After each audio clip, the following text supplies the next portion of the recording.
Di ako bangko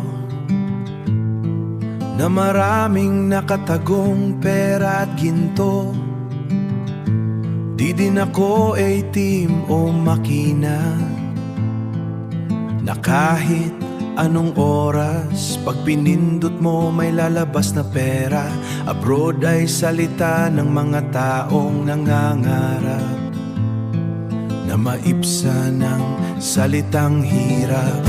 Salita na dapat iyong marinig ay, hoy, kumusta ka na?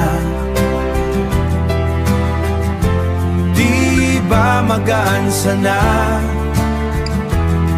mapakinggan o mabasa ang mensaheng nakapagbigay ng ginhawa at sigla?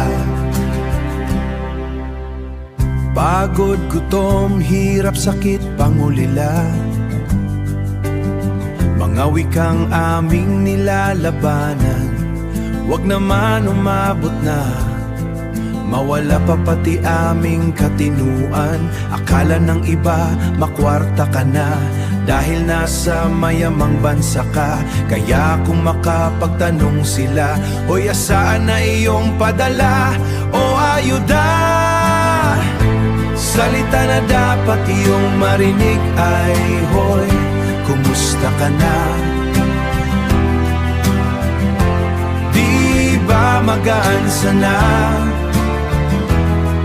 mapakinggan o mabasa ang mensaheng nakapagbigay ng ginhawa at sigla? Tao kami at di makina,